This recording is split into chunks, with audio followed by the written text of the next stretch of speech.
إن الحمد لله نحمده ونستعينه ونؤمن به ونتوكل عليه ونعوذ بالله من شرور أنفسنا ومن سيئات أعمالنا من يهده الله فلا مضل له ومن يضلل فلا هادي له وأشهد أن لا إله إلا الله وحده لا شريك له وأشهد أن محمدا عبده ورسوله أرسله بالهدى ودين الحق ليظهره على الدين كله ولو كره المشركون اللهم صل على محمد وعلى آل محمد كما صليت على إبراهيم وعلى آل إبراهيم وبارك على محمد وعلى آل محمد كما باركت على إبراهيم وعلى آل إبراهيم إنك حميد مجيد أما بعد فإن خير الحديث كتاب الله وخير الهدي هدي محمد صلى الله عليه وسلم وشر الأمور محدثاتها وكل محدثة بدعة وكل بدعة ضلالة وكل ضلالة في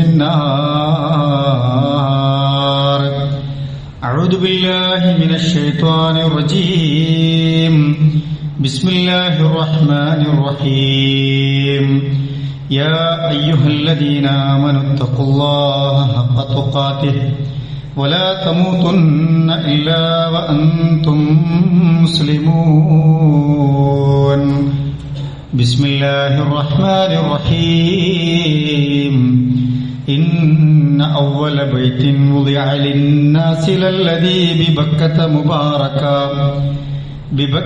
مباركا وهدى للعالمين فيه آيات بينات مقام إبراهيم ومن دخله كان آمنا ولله على الناس حج البيت من استطاع إليه سبيلا ومن كفر فإن الله غني عن العالمين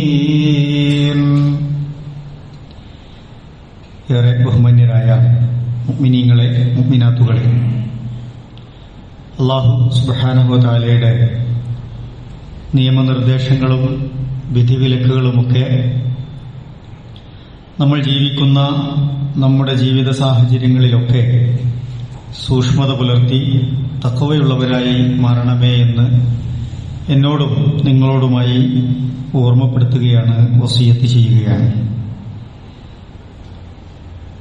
അല്ലാഹു സുബ്ഹാനഹു വ തആല പരിശുദ്ധമാക്കിയ പവിത്രമായി നമ്മളോട് കരുതാൻ പറഞ്ഞ ഏറെ പുണ്യമുള്ള ഒരു മാസത്തിലും ദിവസത്തിലുമൊക്കെയാണ് നമ്മൾ ഈ ഒരു ജുമുഅ ദിവസം ഒരുമിച്ച് കൂടിയിട്ടുള്ളത്.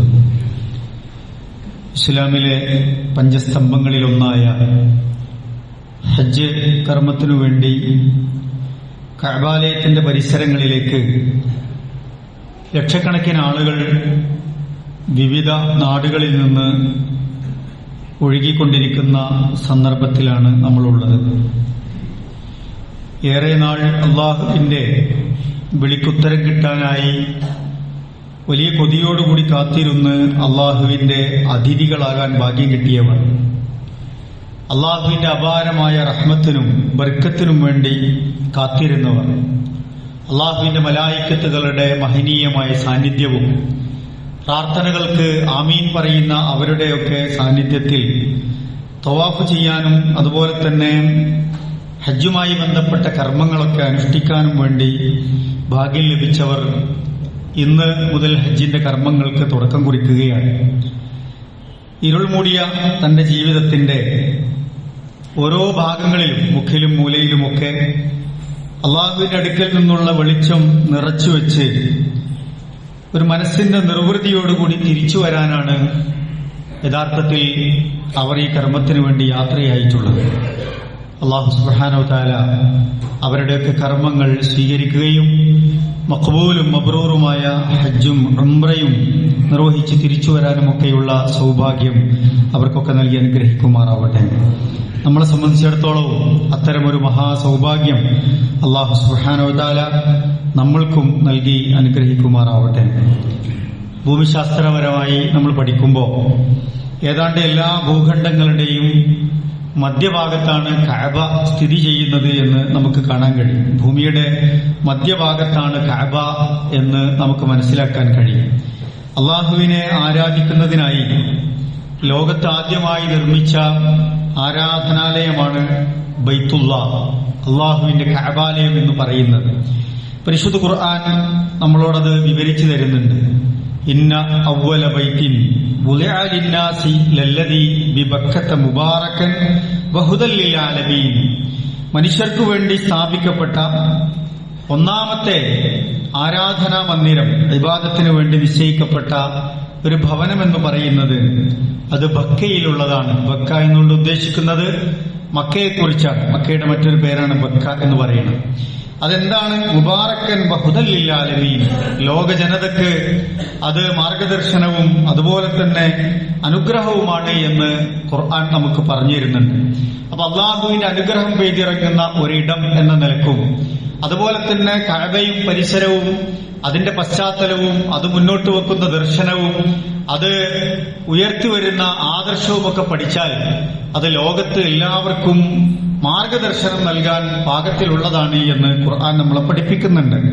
മഹാനായ അബൂദർ റളിയല്ലാഹു തആല അൻഹു റസൂൽ സല്ലല്ലാഹു അലൈഹി വസല്ലമയോട് ഒരിക്കൽ ചോദിച്ചു, യാ റസൂലല്ലാഹ്, അയ്യു മസ്ജിദിൻ വുദിഅ ഫിൽ അർളി അവ്വൽ, ആദ്യമായി ലോകത്ത് നിർമ്മിക്കപ്പെട്ട പള്ളി ഏതാണ്, ആരാധനാലയം ഏതാണ് എന്ന് പ്രവാചകൻ മുഹമ്മദ് മുസ്തഫ റസൂലുള്ളാഹി സ്വല്ലല്ലാഹു അലൈഹി വസല്ലമയോട് ചോദിച്ചു.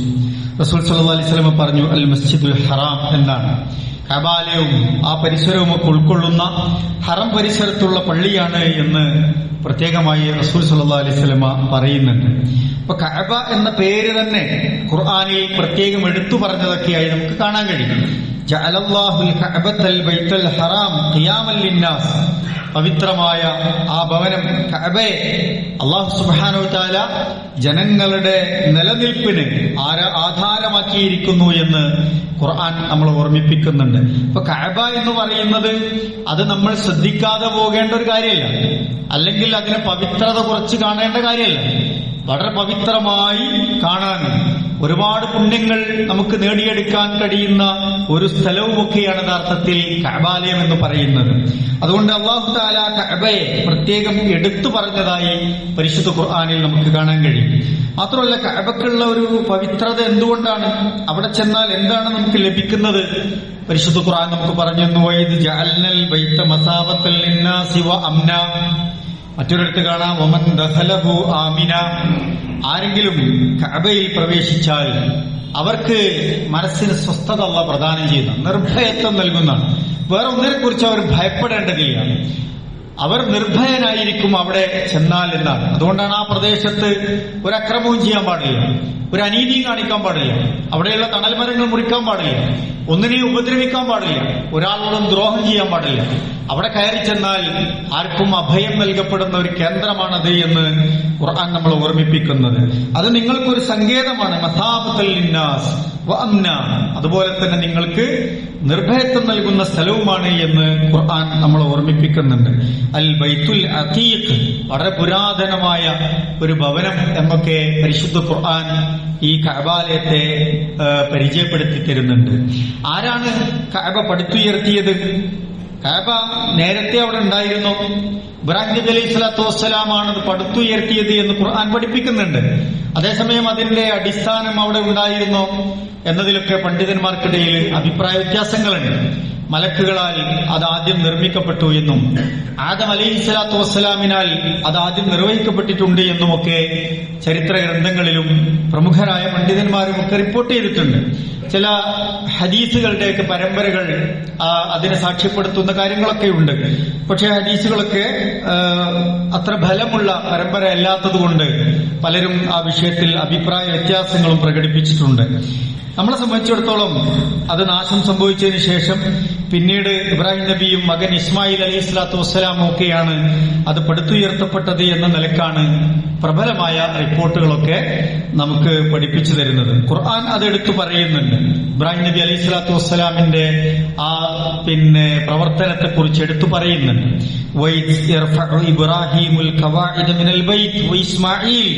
ഇസ്മായിൽ അലൈഹി സ്വലാത്തു വസ്സലാമും ഇബ്രാഹിം നബി അലൈഹി സ്വലാത്തു വസ്സലാമും കഅബ പടുത്തുയർത്തിയ സന്ദർഭത്തെ നിങ്ങൾ അനുസ്മരിക്കുക, നിങ്ങൾ ഓർക്കുക എന്ന് പറഞ്ഞ് ഖുർആൻ നമ്മളെ ഓർമ്മിപ്പിക്കുന്നുണ്ട്.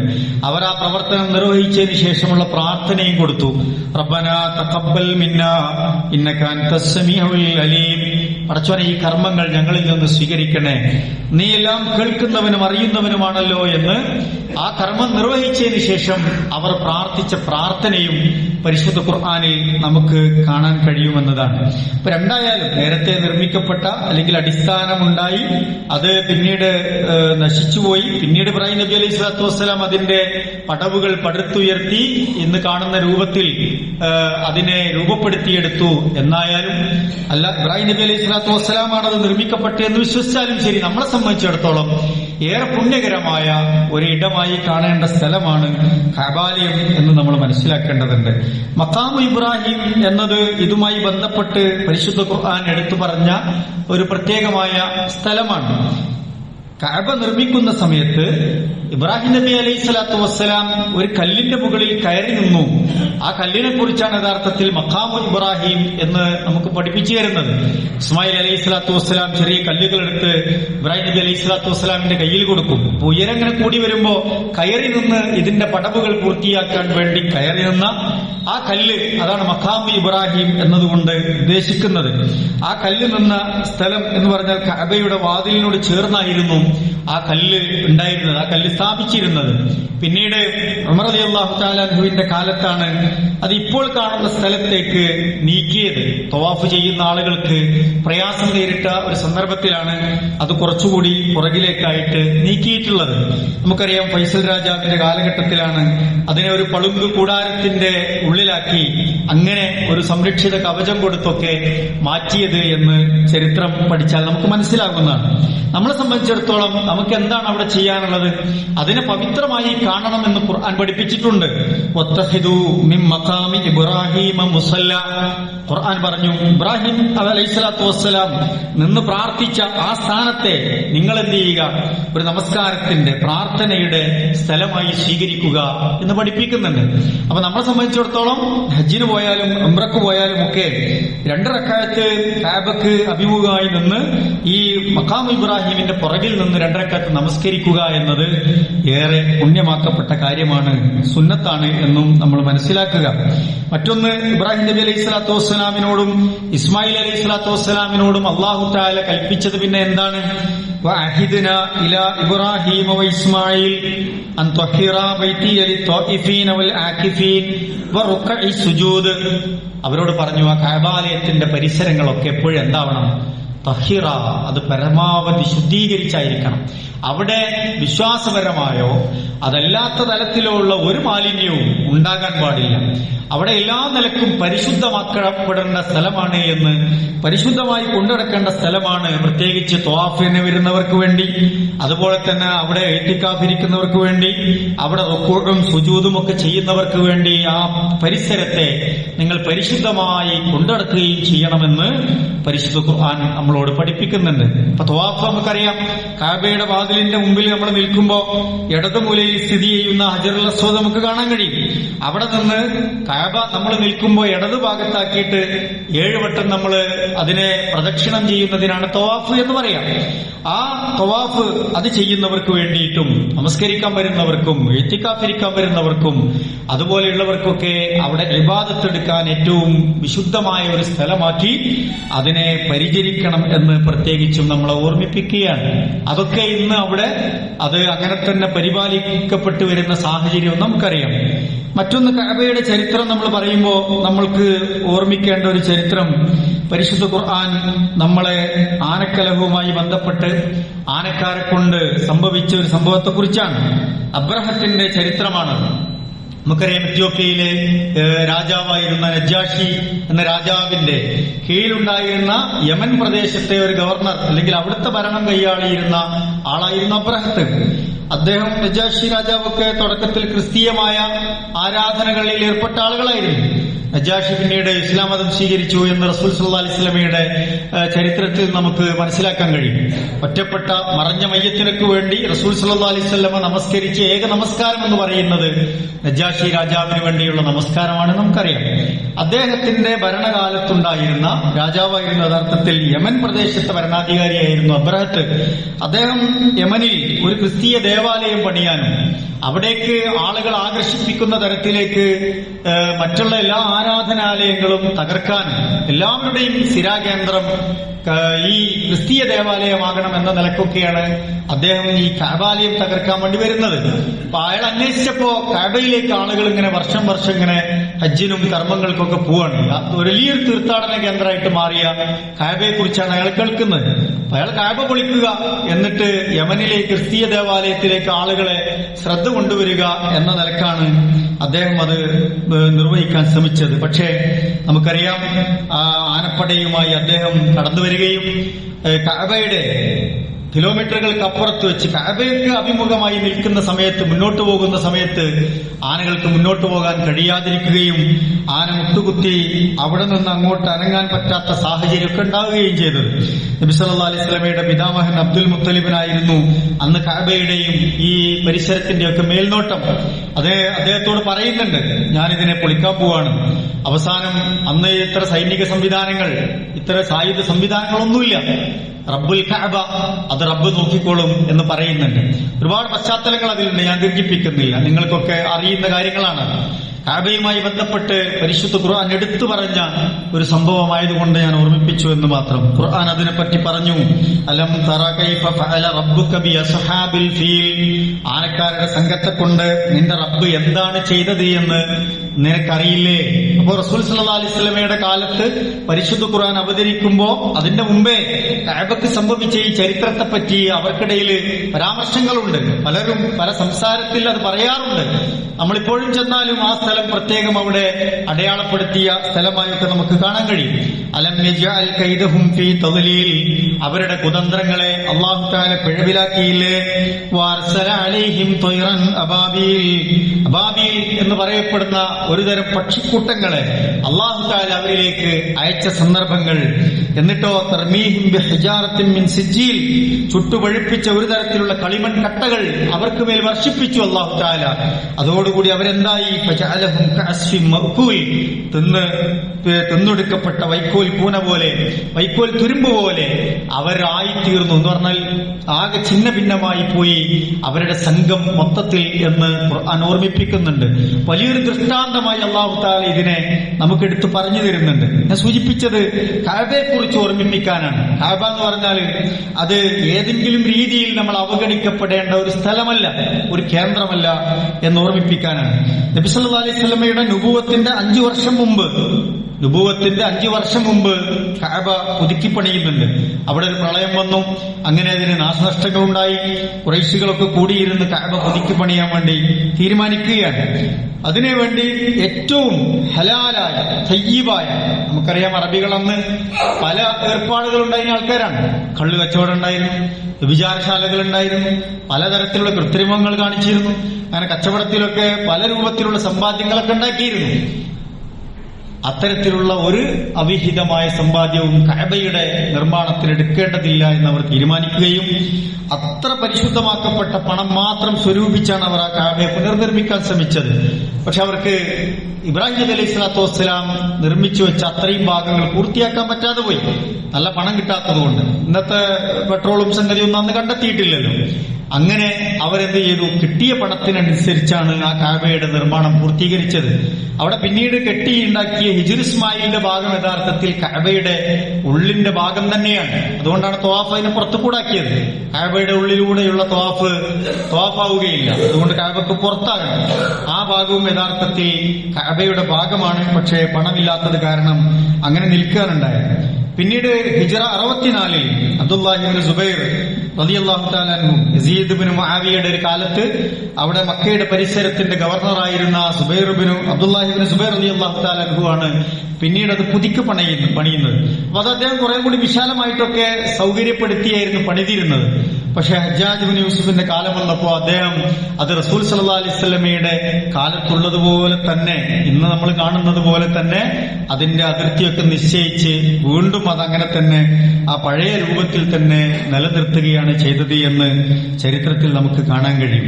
അല്ലാഹു സുബ്ഹാനഹു വ തആല നമ്മളോട് പറഞ്ഞത് വലില്ലാഹി അലന്നാസി ഹജ്ജുൽ ബൈത്ത് മൻ ഇസ്തതഅ ഇലൈഹി സബീല വമൻ കഫറ ഫഇന്നല്ലാഹ ഗനിയ്യുൻ അനിൽ ആലമീൻ എന്നാണ്. അല്ലാഹു തആല ആ കഅബയെ ലക്ഷ്യമാക്കി സാധിക്കുന്നവരോടൊക്കെ യാത്ര പുറപ്പെടാൻ പറഞ്ഞു. നമുക്ക് സാമ്പത്തികാവസ്ഥ, ആരോഗ്യാവസ്ഥ, അതുപോലെ തന്നെ യാത്രക്കുള്ള സന്നാഹങ്ങളൊക്കെ തയ്യാറായാൽ ഹജ്ജ് നിർവഹിക്കൽ നമ്മുടെ ബാധ്യതയാണ്, ഓരോ മുസൽമാന്റെയും ബാധ്യതയാണ്. സാധിക്കുന്നവരൊക്കെ അത് നിർവഹിക്കണം എന്ന് ഖുർആനിന്റെ കൽപ്പനയാണ്.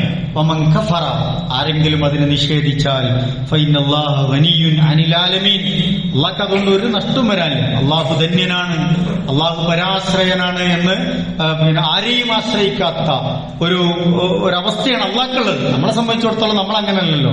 അല്ലാഹു ഗനിയാണ് എന്ന് ഓർമ്മിപ്പിച്ചുകൊണ്ടാണ് ആ ആയത്ത് അവസാനിപ്പിക്കുന്നത്. സമീപകാലത്തൊക്കെ നമുക്കറിയാം കഅബയെ കുറിച്ചൊക്കെ വളരെ മോശമായ തരത്തിലുള്ള ചർച്ചകളൊക്കെ മുസ്ലിം ലോകത്തെ പണ്ഡിതന്മാർക്കിടയിൽ നിന്ന് വന്നുകൊണ്ടിരിക്കുകയാണ്. പ്രത്യേകിച്ച് കേരളത്തിലെ ചില പണ്ഡിതന്മാരൊക്കെ കഅബ എന്ന് പറഞ്ഞാൽ അതൊന്നും അത്ര വലിയ സംഭവമല്ല, അതൊരു മണ്ണും കട്ടുകൊണ്ട് ഉണ്ടാക്കിയതല്ലേ ചെങ്ങായിമാരെ എന്നുള്ള നിലക്കൊക്കെ വളരെ മോശമായ തരത്തിലുള്ള പ്രയോഗങ്ങളൊക്കെ നമുക്ക് കാണാൻ കഴിയും. കഅബ അങ്ങനെ കാണേണ്ട സ്ഥലമല്ല, അവിടെ പോകേണ്ട ഒരു ആവശ്യമൊന്നുമില്ല. അവിടെ കഅബയെ ലക്ഷ്യമാക്കി പോകുന്നവർ മഹാവിഡ്ഢികളാണ് എന്നൊക്കെ പറയുന്ന തരത്തിലുള്ള പ്രസ്താവനകൾ പണ്ഡിതന്മാരെന്ന് പറയുന്ന ആളുകളുടെ ഭാഗത്ത് നിന്നുണ്ടാവുകയാണ്. അവർ യഥാർത്ഥത്തിൽ പരിശുദ്ധ ഖുർആനിന്റെ ഈ ആയത്തുകളെയും അതുപോലെ തന്നെ പ്രവാചകൻ സല്ലല്ലാഹു അലൈഹി വസല്ലം പഠിപ്പിച്ച അധ്യാപനങ്ങളെയും ഒക്കെ തിരസ്കരിക്കുകയാണ്. എനിക്ക് ഏതായാലും മക്കത്ത് പോകാൻ കഴിയില്ല, മദീനത്തൊന്നും പോകാൻ കഴിയില്ല, മക്കയും മദീനത്തൊന്നും പോകൽ ഒരു പ്രധാനമല്ല, വേണമെങ്കിൽ മക്കയും മദീനൊക്കെ മൂത്തേടത്തിന്റെ ഖബറിലേക്ക് വന്നോട്ടെ എന്നൊക്കെ പറയാൻ മാത്രമുള്ള അഹങ്കാരമൊക്കെ ചില മനുഷ്യർക്ക് ഉണ്ടാകുക എന്ന് പറഞ്ഞാൽ ദീനിന്റെ പേരിൽ അതൊരിക്കലും നമ്മൾക്ക് ഉൾക്കൊള്ളാൻ പറ്റുന്ന കാര്യമില്ല എന്ന് നമ്മൾ മനസ്സിലാക്കുക. ആദർശപരമായ വിഷയമാണത്, വിശ്വാസപരമായ വിഷയമാണത്, പരിശുദ്ധ ഖുർആന്റെ അടിസ്ഥാനപരമായ നിലപാടുകൾക്ക് എതിരാണത്. അത് കൃത്യമായി നമ്മൾ മനസ്സിലാക്കുകയും പലപ്പോഴും ആളുകൾ അത്തരത്തിലുള്ള പ്രസംഗങ്ങളൊക്കെ പലപ്പോഴും യൂട്യൂബിൽ നിന്നും പല വിഷയങ്ങൾ ഖുർആനിനെ കുറിച്ചൊക്കെ കേൾക്കുമ്പോൾ ഭയങ്കര എന്തോ ഒരു പഠനമാണ് എന്നൊക്കെ മനസ്സിലാക്കി അതിനൊക്കെ ഫോളോ ചെയ്യുന്ന ആളുകളുണ്ടാവും. അതുകൊണ്ടാണ് കഅബയെ കുറിച്ചുള്ള ഈ ഒരു പശ്ചാത്തലത്തെ നമ്മൾ പഠിക്കുകയും അതിന്റെ യഥാർത്ഥ വസ്തുത മനസ്സിലാക്കുകയും ചെയ്യണമെന്ന നിലക്ക് ഈ വിഷയത്തിന്റെ പ്രാധാന്യം പ്രത്യേകമായി ഓർമ്മിപ്പിച്ചത്. ആ നിലക്ക് തന്നെ അതിനെ ഉൾക്കൊണ്ടുകൊണ്ട് മുന്നോട്ട് പോകണം എന്ന് പ്രത്യേകം ഓർമ്മപ്പെടുത്തുകയാണ്. അല്ലാഹു സുബ്ഹാനഹു വ തആല നമ്മളെയൊക്കെ അനുഗ്രഹിക്കുമാറാവട്ടെ.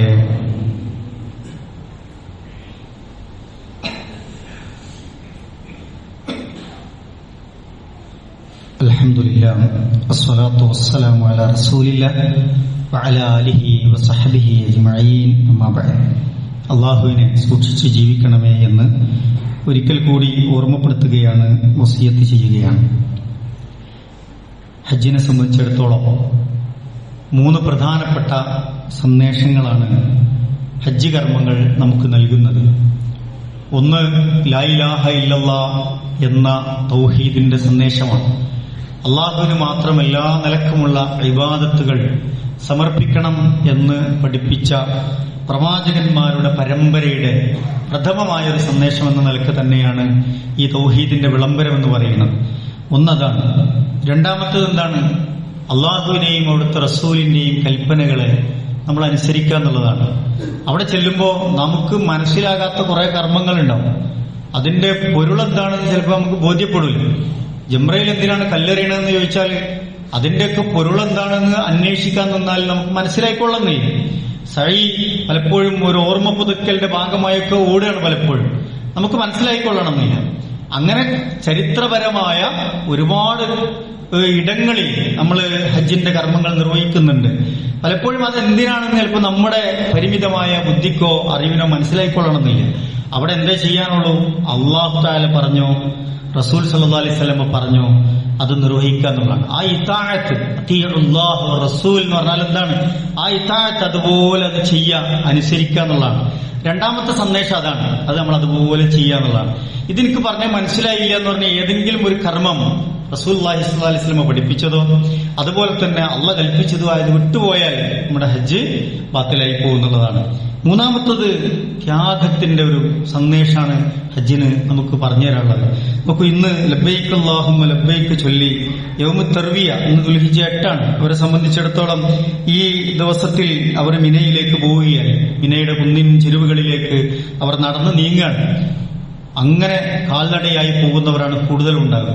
ത്യാഗമാണ്, യാത്ര തന്നെയാണ്, നടത്താണ്, ഓട്ടമാണ് അല്ലെ. വിയർത്തു കുളിച്ചും അധ്വാനിച്ചും കഷ്ടപ്പെട്ടും തിരക്കുകളിൽപ്പെട്ടും ഒരുപാട് പ്രയാസങ്ങൾ സഹിച്ചാണ് അവർ ആ യാത്ര നടത്തുന്നത്. ചിലപ്പോൾ ഭക്ഷണം കിട്ടാത്ത സാഹചര്യം ഉണ്ടാവും, മലമൂത്ര വിസർജനത്തിന് ചിലപ്പോൾ സമയം കിട്ടാത്ത സാഹചര്യങ്ങൾ ഉണ്ടാവും. അങ്ങനെ ഒരുപാട് അവസ്ഥകളിലൂടെയാണ് അവർ യാത്ര ചെയ്യുന്നത്. നാളെ ഇനി അറഫയിലേക്ക് നീങ്ങും. യൗമ അറഫയിൽ അവർ സംഗമിക്കും, ദീർഘമായ പ്രാർത്ഥനകൾ നടത്തും. ജബൽ അറഫയും താഴ്വാരങ്ങളുമൊക്കെ നാളെ നിറഞ്ഞു കവിയും. അവിടെ നിന്ന് പിന്നെ മുസ്തലിഫയിലേക്ക് അവർ നീങ്ങുകയാണ് അല്ലെ. അവിടെ നിന്ന് വീണ്ടും മിനയിലേക്ക് പോവാണ്. പിന്നീട് ബലികർമ്മം നിർവഹിക്കുകയാണ്. പിന്നെ ജംറത്തുൽ അഖബയിൽ ചെല്ലുകയാണ്. വീണ്ടും ഹറമിലേക്ക് തിരിച്ചു വരികയാണ്. അവിടെ തവാഫ് ചെയ്യാണ്. പിന്നെ സഈ, സഫക്കും മറവക്കും ഇടയിലുള്ള ഓട്ടമാണ്. ദുൽഹിജ്ജന്റെ ഈ ദിവസങ്ങൾ കഴിഞ്ഞ അയ്യാമത്തെ ശരീക്ക് 13 വരെ പിന്നീട് കല്ലെറിയാനുള്ള ശ്രമത്തിലാണ്. ഇങ്ങനെ ത്യാഗപൂർണമായ ഒരു കർമ്മത്തിനാണ് അവർ സാക്ഷിയാകാൻ പോകുന്നത്. എന്ന് പറഞ്ഞാൽ വലിയ ത്യാഗം നമ്മൾ അനുഭവിക്കേണ്ട ഒരു സ്ഥലവും സന്ദർഭമൊക്കെയാണ് ഹജ്ജിലുള്ളത്. അപ്പൊ ഒന്ന് ലാ ഇലാഹ ഇല്ലല്ലാഹയുടെ സന്ദേശമാണ്, 2 അല്ലാഹുവിനെയും റസൂലിനെയും അനുസരിക്കലാണ്, 3 നമ്മൾ നമ്മളെ തന്നെ സമർപ്പിക്കുകയാണ്. ശരീരവും മനസ്സുമൊക്കെ അള്ളാഹുവിന്റെ മുമ്പിൽ സമർപ്പിച്ച് നമ്മളെ എല്ലാ പാപക്കറകളും കഴുകിക്കളഞ്ഞ് തിരിച്ചു വരിക എന്നുള്ളതാണ്. അത്തരമൊരു സന്ദേശമാണ് ഹജ്ജ് നമുക്ക് നൽകുന്നത്. നമ്മൾക്ക് ചെയ്യാനുള്ളത് അവർക്ക് വേണ്ടി പ്രാർത്ഥിക്കുക എന്നതാണ്. അല്ലാഹു സുബ്ഹാനഹു വ തആല എല്ലാ നിലക്കും അവർക്ക് അത് പൂർത്തീകരിക്കാനുള്ള ആഫിയത്തും തൗഫീഖും നൽകി അനുഗ്രഹിക്കുമാറാവട്ടെ. പ്രത്യേകം യാത്ര പോകുന്നവരൊക്കെ വസിയത്ത് ചെയ്തവരുണ്ട്, അവരുടെയൊക്കെ സതുദ്ദേശങ്ങളെ അള്ളാഹു സഫലമാക്കി കൊടുക്കുമാറാവട്ടെ. നമ്മളും അവരോട് പ്രാർത്ഥന കൊണ്ട് വസിയത്ത് ചെയ്തവരുണ്ട്.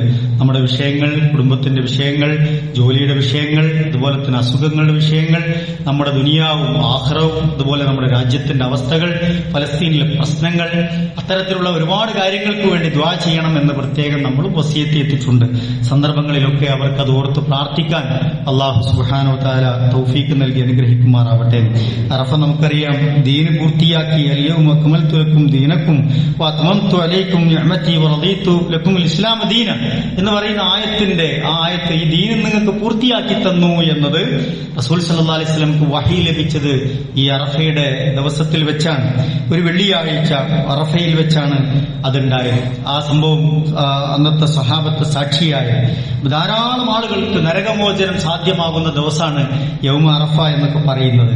അന്നേ ദിവസം നോമ്പെടുക്കാൻ വേണ്ടിയിട്ട് റസൂൽ സല്ലല്ലാഹു അലൈഹി വസല്ലമയോട് പറഞ്ഞു, യുകഫിറു സനത്തൽ മാദിയ വൽ ബാഖിയ, കഴിഞ്ഞുപോയ ഒരു വർഷത്തെ, വരാനിരിക്കുന്ന ഒരു വർഷത്തെ, നമ്മൾക്ക് സംഭവിച്ചു പോകുന്ന പാപക്കറകളെ അല്ലാഹു തആല മാപ്പ് നൽകുമെന്ന് നമ്മളെ പഠിപ്പിക്കുന്നുണ്ട്. അതുകൊണ്ട് ദുൽഹിജ്ജ 9 അറഫയുടെ ദിവസം പ്രിയപ്പെട്ടവരെ ആ നോമ്പ് എടുക്കാൻ നമ്മൾ പരമാവധി ശ്രദ്ധിക്കുക. ഈ 2 കാര്യങ്ങളാണ് ഹജ്ജുമായി ബന്ധപ്പെട്ട് നമുക്ക് ചെയ്യാനുള്ളത്. ഒന്നും അവർക്ക് വേണ്ടി പ്രാർത്ഥിക്കുക, നമ്മൾ ഈ നോമ്പ് അനുഷ്ഠിക്കുക എന്നതുമാണ്. ആ നിലക്ക് നമ്മൾ അതിന് ഒരുങ്ങുക. മറ്റൊന്ന്, നമ്മുടെ പെരുന്നാൾ ഇൻഷാ അല്ലാഹ് തിങ്കളാഴ്ചയായിരിക്കും നമ്മുടെ പെരുന്നാൾ നമസ്കാരം. രാവിലെ 7:30 നമ്മൾ നമ്മുടെ സമയം നിശ്ചയിച്ചിട്ടുള്ളത്.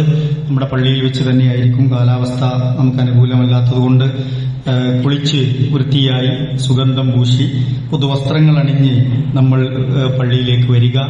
ഒരു വഴിയിലൂടെ വന്ന് മറ്റൊരു വഴിയിലൂടെ തിരിച്ചു പോകൽ സുന്നത്താണ്. ഭക്ഷണം എന്തെങ്കിലും അല്പം കഴിച്ചു വരിക എന്നത്, നമസ്കാരത്തിലേക്ക് പുറപ്പെടുക എന്നത് വലിയ പെരുന്നാളിന്റെ സുന്നത്തിൽപ്പെട്ടതാണ്. സ്ത്രീകളും കുട്ടികളും എല്ലാവരെയും പങ്കെടുപ്പിക്കാൻ നമ്മൾ ശ്രമിക്കുക. ധാരാളം തക്ബീറത്ത് നമ്മൾ ചൊല്ലുക. അതിനുശേഷം ഉളുഹിയ്യത്ത് കർമ്മങ്ങളിലൊക്കെ നമ്മൾ പങ്കാളികളാവുക. നമുക്കറിയാം, എല്ലാവരും പരമാവധി സഹകരിച്ചാലേ നമുക്ക് ആ കർമ്മങ്ങളൊക്കെ പൂർത്തീകരിക്കാൻ പറ്റുള്ളൂ. മാത്രമല്ല, വൻപിച്ച പുണ്യമുള്ള കർമ്മങ്ങളാണ്, ദിവസങ്ങളാണ്. നിയ്യത്ത്, ഇഖ്ലാസ് ഇഖ്ലാസോടുകൂടി നമ്മൾ നന്നാക്കി നിർവഹിച്ചാൽ അള്ളാഹുവിന്റെ അടുക്കൽ നിന്ന് വമ്പിച്ച പ്രതിഫലമുണ്ടാകും. അള്ളാഹു സുബ്ഹാനഹു തആല നമ്മയൊക്കെ അനുഗ്രഹിക്കുമാറാവട്ടെ. നമ്മുടെ സദുദ്ദേശങ്ങൾ അള്ളാഹു തആല സഫലമാക്കി തരുമാറാവട്ടെ. നമ്മുടെ പോരായ്മകൾ അള്ളാഹുവെ നീ പുറത്തു മാപ്പാക്കി തരണമേ റഹ്മാനെ. അള്ളാഹുവെ ഞങ്ങളിൽ നിന്ന് വന്നുപോയ ചെറുതും വലുതുമായ, ഞങ്ങളിൽ നിന്ന് അവിചാരിതമായി സംഭവിച്ചുപോയ എല്ലാ തെറ്റുകുറ്റങ്ങളെയും നിന്റെ മഹത്തായ ഫദ്ൽ കൊണ്ട് നീ വിട്ടുപുറത്ത് മാപ്പാക്കി തരണമേ റഹ്മാനെ. അള്ളാഹുവെ പല നിലക്ക് പ്രാർത്ഥന കൊണ്ട് വസിയത്ത് ചെയ്തവരുണ്ട്. നമ്മുടെ തന്നെ പള്ളികളിൽ ജമാഅത്തുകളിലൊക്കെ വന്നുകൊണ്ടിരുന്ന നമ്മുടെ കാരണവന്മാർ, നമ്മുടെ സഹോദരങ്ങൾ, സഹോദരിമാർ പലരും അസുഖബാധിതരായി പ്രയാസത്തിലാണ്, വീടുകളിലാണ്. നമ്മുടെ കുടുംബങ്ങളിലെ പ്രിയപ്പെട്ടവർ പ്രത്യേകം പ്രാർത്ഥിക്കാൻ വേണ്ടി വസിയത്ത് ചെയ്തവരൊക്കെയുണ്ട്. അല്ലാഹു സുബ്ഹാനഹു വ തആല അവരുടെ രോഗങ്ങളെ പരിപൂർണ്ണ ശിഫയാക്കി കൊടുക്കുമാറാവട്ടെ. അവർക്കൊക്കെ ആഫിയത്ത് പ്രദാനം ചെയ്ത് അനുഗ്രഹിക്കുമാറാവട്ടെ. അല്ലാഹുവേ, എല്ലാവിധ ഫിത്നകളിൽ നിന്നും ഫസാദുകളിൽ നിന്നും ഞങ്ങളെയും ഞങ്ങളുടെ കുടുംബങ്ങളെയും ഞങ്ങളുടെ ദീനിനെയും ഞങ്ങളുടെ നാടിനെയും ഉമ്മത്തിനെയും ഈ രാജ്യത്തെയും ഒക്കെ നീ കാത്തു രക്ഷിക്കണമേ റഹ്മാനെ. അല്ലാഹുവേ, ധാരാളം സദുദ്ദേശങ്ങളോടെ ഞങ്ങൾ നിന്നോട് പ്രാർത്ഥിച്ചുകൊണ്ടിരിക്കുന്നു നാഥ. ഞങ്ങളുടെ പ്രാർത്ഥനകൾ നീ സ്വീകരിക്കണമേ റഹ്മാനെ. അല്ലാഹുവേ, ഞങ്ങളുടെ മാതാപിതാക്കൾക്ക് നീ പുറത്തു കൊടുക്കണ റഹ്മാനെ. അവർക്ക് നീ ആഫിയത്ത് നൽകി അനുഗ്രഹിക്കണമേ റഹ്മാനെ. അല്ലാഹുവേ, ഞങ്ങളുടെ പഠനവും ഞങ്ങളുടെ പരീക്ഷകളും ഞങ്ങളുടെ ജോലിയും ഞങ്ങളുടെ കച്ചവടവും ഞങ്ങളുടെ കുടുംബജീവിതവും ധാരാളം ഖൈറും ബർക്കത്തും നൽകി നീ അനുഗ്രഹിക്കണമേ റഹ്മാനെ. എല്ലാവിധ ഫിത്നകളിൽ നിന്നും ഫസാദുകളിൽ നിന്നും ഞങ്ങളെയും ഞങ്ങളുടെ രാജ്യത്തെയും ഒക്കെ നീ കാത്തു രക്ഷിക്കണമേ റഹ്മാനെ. അല്ലാഹുവേ, ഫലസ്തീനിലെ ജനതയ്ക്ക് നീ ശാശ്വതമായ സ്വസ്ഥതയും സമാധാനവും നൽകി അനുഗ്രഹിക്കണമേ റഹ്മാനെ. അവർക്ക് ധൈര്യവും സ്ഥൈര്യവും നൽകി നീ അനുഗ്രഹിക്കണമേ റഹ്മാനെ. കുവൈത്തിലെ ഞങ്ങളുടെ പ്രിയപ്പെട്ടവർ വലിയൊരു പരീക്ഷണത്തിന് വിധേയമായവരുണ്ട്. അല്ലാഹുവേ, അവർക്കൊക്കെ നീ ആശ്വാസം നൽകി അനുഗ്രഹിക്കണമേ റഹ്മാനെ. മരണപ്പെട്ടു പോയവർക്ക് നീ മഗ്ഫിറത്തും റഹ്മത്തും നൽകി അനുഗ്രഹിക്കണമേ റഹ്മാനെ. അവരുടെ കുടുംബങ്ങൾക്ക് നീ ക്ഷമിക്കാനുള്ള നല്ല മനസ്സ് നൽകി നീ അനുഗ്രഹിക്കണമേ റഹ്മാനെ. അല്ലാഹുവേ, ദുരിതങ്ങളിൽ നിന്നും ദുരന്തങ്ങളിൽ നിന്നുമൊക്കെ ഞങ്ങളെ എല്ലാവരെയും നീ കാത്തു രക്ഷിക്കണമേ റഹ്മാനെ. മാരകമായ രോഗങ്ങളിൽ നിന്ന്, മാറാരോഗങ്ങളിൽ നിന്ന്, മാരകമായ പരീക്ഷണങ്ങളിൽ നിന്ന്, കണിശമായ നിന്റെ വിചാരണകളിൽ നിന്ന്, കത്തിജ്വലിക്കുന്ന നരകത്തിൽ നിന്ന് റഹ്മാനും റഹീമുമായ നാഥ ഞങ്ങളെയും ഞങ്ങളുടെ പ്രിയപ്പെട്ടവരെയും ഒക്കെ നീ കാത്തു രക്ഷിക്കണമേ റഹ്മാനെ. അല്ലാഹുമ്മ ഗ്ഫിർ ലിൽ മുഅ്മിനീന വൽ മുഅ്മിനാത്ത് വൽ മുസ്ലിമീന വൽ മുസ്ലിമാത്ത് വൽ അഹ്യാഇ മിൻഹും വൽ അംവാത്ത് ഇന്നക മുജീബുദ് ദഅവാതി യാ ഖാദിയൽ ഹാജാത്ത്. അല്ലാഹുമ്മ അജിർനാ മിനൻ നാർ, അല്ലാഹുമ്മ അജിർനാ മിനൻ നാർ, അല്ലാഹുമ്മ അജിർനാ വ അജിർ വാലിദൈനാ മിനൻ നാർ, അല്ലാഹുമ്മ അദ്ഖിൽനൽ ജന്നത മഅൽ അബ്റാർ, അല്ലാഹുമ്മ ഗ്ഫിർ ലനാ യാ ഗാഫിറൽ മുദ്നിബീൻ, അല്ലാഹുമ്മ അർഹം ലനാ യാ അർഹമർ റഹീമീൻ, അല്ലാഹുമ്മ അർസുഖ് ലനാ യാ ഖൈറർ റാസിഖീൻ. റബ്ബനാ തഖബ്ബൽ മിന്നാ ഇന്നക അൻതസ് സമീഉൽ അലീം വതുബ് അലൈനാ ഇന്നക അൻതത് തവ്വാബുർ റഹീം. റബ്ബനാ ആതിനാ ഫിദ് ദുനിയാ ഹസന വഫിൽ ആഖിറതി ഹസനതൻ വഖിനാ അദാബൻ നാർ.